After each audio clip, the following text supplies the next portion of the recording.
Olá, jovens, tudo bem? Então, mais um exercício resolvido aqui como exemplo para vocês. A gente continua abordando ainda o tópico de aplicações das leis de Newton, ok? O exercício que eu escolhi para esse vídeo é o exercício 59 do capítulo 5 do livro-texto do Halliday, da 10ª edição. Esse livro aqui, quem estiver seguindo, 10ª edição de mecânica, Halliday e Resnick.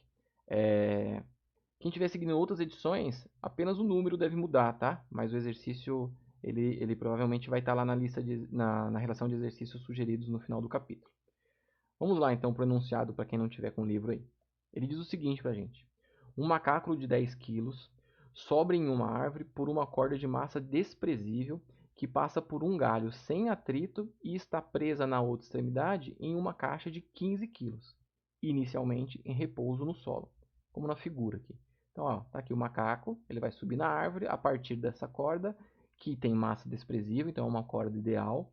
Também passa por um galho aqui sem atrito, ou seja, é como se esse galho fosse uma polia apenas aqui pra gente.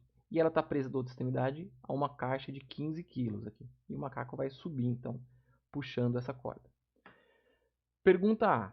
Qual é o módulo da menor aceleração que o macaco deve ter para levantar a caixa do solo? Continuando. Se após a caixa ter sido erguida, o macaco para de subir e se agarra à corda, ou seja, depois que a gente já resolveu a primeira questão aí, se após ela começar a subir, a caixa ter sido erguida do chão, ele para de fazer força para subir, ele simplesmente fica agarrado na corda pendurado, aí ele pergunta para a gente. Questão B, qual é o módulo? Questão C, a orientação da aceleração do macaco. E a questão D, qual é a tensão na corda? Então a questão A é qual a força, qual a aceleração mínima que ele tem que fazer, né, subindo aqui, para que a caixa descole do chão. Uma vez descolada, se ele parar de subir, se ele parar de puxar a corda subindo aqui e ficar só pendurado, agarrado nela, qual é a aceleração dele, qual é a orientação dessa aceleração e, por fim, qual é a intensidade da força da corda. Parece complicado, né? Mas vamos lá que vocês vão ver que não é não. Primeira coisa que a gente vai fazer então é estabelecer as informações aqui. Neste exercício ele só deu duas informações para a gente. A primeira é a massa do macaco, 10 quilos, e a massa da caixa, 15 quilos. Então eu representei aqui com MM, massa do macaco, e MC, massa da caixa. Agora a gente vai começar a representar o sistema. Primeira coisa, sistema de orientações, né, sistema de referenciais, e eu vou representar aqui as forças aplicadas em cada um deles, como se fossem dois corpos separados aqui. Então, representando, eu tenho aqui, ó, como eu só tenho movimentação na vertical, eu escolhi apenas o eixo Y orientado para cima aqui. Então, se eu olhar o macaco, essa figura aqui mais à esquerda, quais são as forças que atuam sobre o macaco? A primeira força é a força-peso. Não tem como. Todo corpo com massa tem a força-peso atuando verticalmente e para baixo. Então, eu chamei aqui de peso M, peso do macaco. E qual que é a outra força? A outra força vai ser essa tração. E de onde que vem essa tração? Bom, lembra lá, o macaco para subir, ele é obrigado a puxar a corda. Ele vai fazer uma força sobre a corda para subir. E pela terceira lei de Newton, se o macaco faz uma força sobre a corda vai fazer uma força no macaco. Então vai ter uma tração aqui. O macaco puxa a corda para baixo para subir. Então a tração vai exercer, a corda vai exercer uma força sobre o macaco para cima. E é por isso que ele sobe.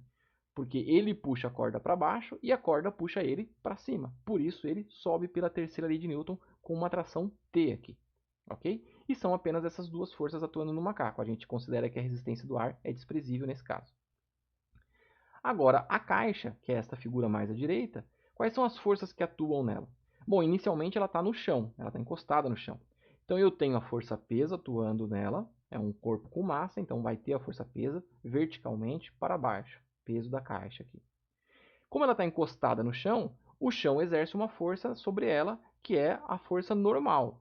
Então a normal aponta verticalmente para cima. Por que é verticalmente para cima? Porque a força normal ela tem que ser perpendicular à superfície. Se a superfície aqui eu considero como sendo uma superfície horizontal, então a força normal é vertical para cima. E como essa corda é uma corda ideal e inextensível que passa pela polia, lembra que o macaco está aplicando uma tensão aqui. Ele está puxando a tração, né? Ele está aplicando uma tração, ele está puxando a corda para baixo. Então, do outro lado, vai ter uma tração para cima, puxando essa caixa para cima aqui. Tudo bem? Então, são essas as forças atuantes no meu sistema. As duas forças sobre o macaco e as 3 forças sobre a caixa. Vamos lá para o nosso exercício.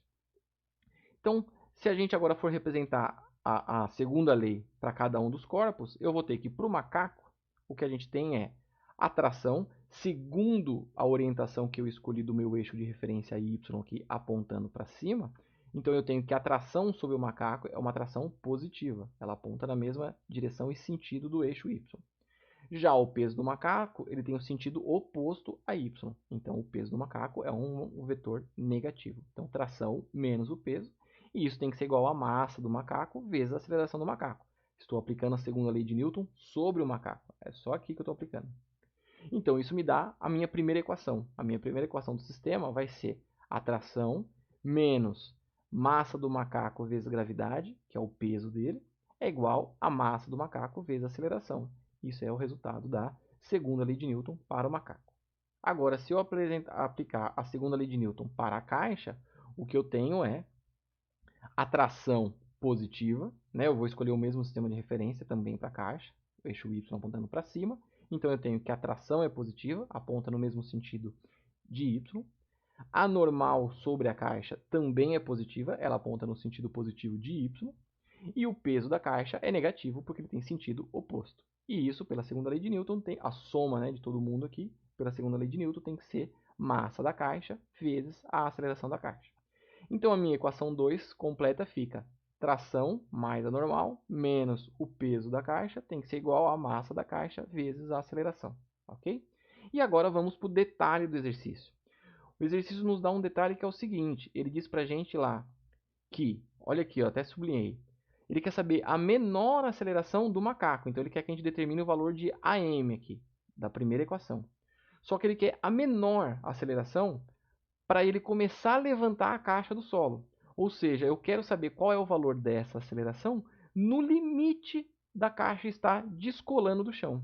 E se é nesse limite dele estar começando a descolar, como é que eu identifico esse limite? Bom, nesse momento, nesse limite, vai ser o exato momento onde, se ele descola do chão, a normal que o chão exerce sobre a caixa zera, ela se anula. Então a normal tem que ser zero. Mas como eu estou no limite dela começar a se movimentar, ela vai ser assim, aquele instante limiar antes dela começar a se movimentar, significa que a aceleração neste instante ainda é zero. Então eu quero determinar a aceleração do macaco no instante em que a normal se anula, mas a aceleração continua zero. Estou naquele limite, aquele instante, aquela fração de segundo onde as duas coisas acontecem ao mesmo tempo. Então, se a normal é zero e a aceleração da caixa é zero, na minha equação 2 aqui, este termo aqui vai se anular, isso aqui é igual a zero, e este termo também é igual a zero. E aí eu posso escrever essa equação 2 na forma simplificada, porque sobra apenas a tração menos o peso da caixa, e isso tem que ser igual a zero. Então, como é menos o peso da caixa, eu posso passá-lo, né, eu posso somar a equação inteira a esse peso. Então, eu posso passar esse cara que aparece do outro lado da equação positivo. Então, eu tenho que a tração, que sai aqui da equação 2, ela é exatamente igual à massa vezes a gravidade da caixa. Ok? E aí, agora eu tenho a tração. Como é uma corda ideal e um sistema aqui como se fosse uma polia ideal, significa que a tração sobre a corda, sobre a caixa, é a mesma tração que o macaco está exercendo aqui sobre o macaco. Então, essa tração eu posso substituir aqui na minha equação 1. Então, substituindo esse valor mcg na equação 1 aqui no lugar da tração, eu chego nessa relação aqui, ó.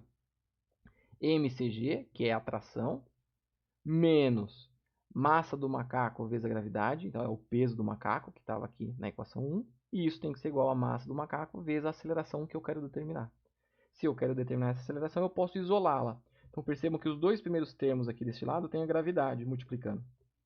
Posso colocar ela em evidência. Então coloquei a gravidade em evidência, e aí aparece um termo multiplicativo aqui com as duas massas.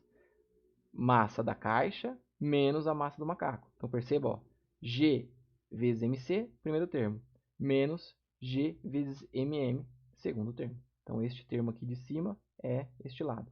E como eu tinha a massa do macaco multiplicando a aceleração aqui que eu quero determinar, se eu estou isolando, este cara vai aparecer do outro lado. Aqui ele multiplicava, ele aparece do outro lado pela função inversa, que é divisão. Então ele vai aparecer dividindo aqui, ó, a massa do macaco dividindo.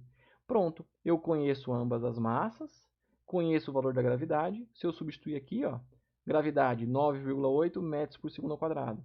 Massa da caixa, 15 quilos. Massa do macaco, 10 quilos. Massa do macaco, 10 quilos. Se você fizer essa conta, a aceleração, a resposta da questão A, né, a aceleração no limite da caixa descolar do chão, né, dela se levantar, seria a aceleração que o macaco tem que subir, né? A aceleração que ele sobe aqui deveria ser 4,9 metros por segundo ao quadrado. Se ele sobe com essa aceleração, a caixa desencosta do chão. Ok? Bom, agora para as demais questões eu tenho que a caixa descolou. Ela não está mais encostando no chão. Se a caixa não está mais encostando no chão, a normal continua sendo nula. Só que agora a aceleração da caixa não é mais zero, porque ela já descolou do chão, não estou mais no limite. Então o que acontece? Eu tenho esse sistema aqui. O macaco ele parou de subir, só que ele segura a corda. Ele vai segurar a corda. O que vai acontecer?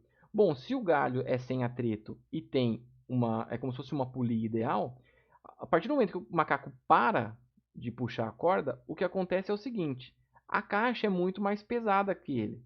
Então ele só está ali pendurado.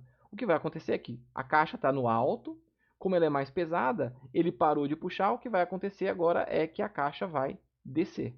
Se a caixa vai descer, como é um fio inextensível, um fio ideal, o macaco deve continuar subindo, mas ele sobe agora simplesmente porque a corda está subindo. O comprimento aqui do lado esquerdo da corda está diminuindo. Então ele só está preso aqui e continua subindo agora porque a caixa vai descer. Entenderam qual é a situação agora do exercício? Bom, e agora eu quero saber, dado essa situação, qual é o valor da aceleração do macaco. Então eu já tenho meio que uma resposta aqui, né? Que é a orientação. Eu sei que ela é vertical, a orientação da aceleração do macaco nessa situação agora é vertical e ela continua para cima, ok? Só que eu tenho que determinar o módulo dela. E como que eu vou fazer isso? Primeira coisa que eu tenho é, visto que agora tanto a caixa quanto o macaco se movimentam num fio inextensível, ambos em repouso na corda, a caixa está presa num ponto da corda e o macaco está preso no outro ponto da corda, significa que a aceleração que a caixa desce, o módulo dela é exatamente o módulo da aceleração que o macaco sobe. Então eu tenho que a aceleração do macaco, o módulo da aceleração do macaco, tem que ser igual a menos o módulo da aceleração da caixa, ok? Porque ambas têm a mesma intensidade, só sentido oposto. Por isso tem um menos aqui. Se eu substituir este valor agora na equação 2, ela fica como? Fica tração, aqui ó, menos a massa do macaco, menos a massa da caixa vezes a gravidade, eu já vou passar para o outro lado de uma forma positiva. Então fica massa da caixa vezes a gravidade. E aqui agora o termo que agora não é mais zero, porque a aceleração da caixa não é mais zero, esse termo existe. Só que eu vou substituir aqui a aceleração da caixa por menos a aceleração do macaco. Então fica menos massa da caixa vezes a aceleração do macaco, a aceleração m. Então essa agora é a minha nova equação 2 aqui, ó. Então substituindo agora esta tração aqui na equação 1, a gente chega na relação nessa forma. Então, ó, na tração aqui entrou massa da caixa vezes a gravidade, menos massa da caixa vezes a aceleração do macaco, que é o termo que a gente acabou de determinar. Menos, que estava lá na equação 1 já, massa do macaco vezes a gravidade. Isso é igual, também estava na equação 1, massa do macaco vezes a aceleração do macaco. Perceba agora que eu tenho todas as massas, conheço o valor da gravidade, tenho apenas que isolar o AM. Então, isolando o AM, como é que eu faço isso? Ó, esse termo aqui, MCAM, que estava negativo deste lado, vai para o outro lado e ficaria positivo. Aí eu tenho dois termos com AM, eu posso colocar uma AM em evidência. E aí, como ambos ficaram positivos, eu tenho a soma dos dois aqui, ok? Os outros termos que sobraram, ambos têm a gravidade. Coloco a gravidade em evidência também. Só que agora eu tenho a massa da caixa é positivo e a massa do macaco aqui, MM, é negativo. Então fica a diferença, né? A subtração dos dois. Massa da caixa menos massa do macaco. Agora, isolando a M, esse parênteses estava multiplicando aqui. Então, ele vai aparecer do outro lado dividindo, ele vai aparecer no denominador. Então, sobra aí o resultado da gravidade vezes massa da caixa menos a massa do macaco, que já estava aqui, dividido pela soma das duas massas que veio do outro lado. Pronto, agora é só substituir os valores aqui, todos os valores que a gente tem do exercício, vezes a gravidade, que é 9,8 metros por segundo ao quadrado. Isso nos dá, então, o resultado final de um valor aproximado aí de 2 metros por segundo ao quadrado para a aceleração do macaco na descida, a hora que, desculpa, a hora que ele para de puxar a corda, ele só fica agarrado nela, parado em um comprimento específico. Aí nesse ponto, como a caixa vai começar a descer, o que acontece é que o macaco sobe porque este comprimento está diminuindo. Então ele sobe com essa aceleração. E aqui a resposta da C é a orientação vertical para cima. A gente já tinha respondido. E por fim, ele quer saber agora a tração da corda. Bom, fica fácil, né? Eu tenho aqui a nossa equação, ó. Eu quero descobrir qual que é a tração.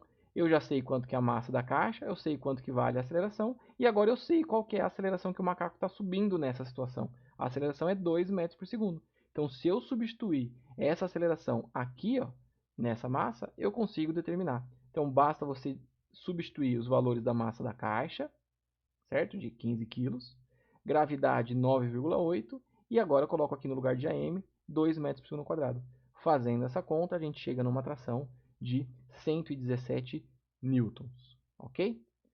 É isso, gente. O exercício ele é trabalhoso, mas ele não é complicado. Se você fizer organizadamente, você vai ver que as respostas saem naturalmente. Tudo bem? Qualquer coisa, estou à disposição. Valeu!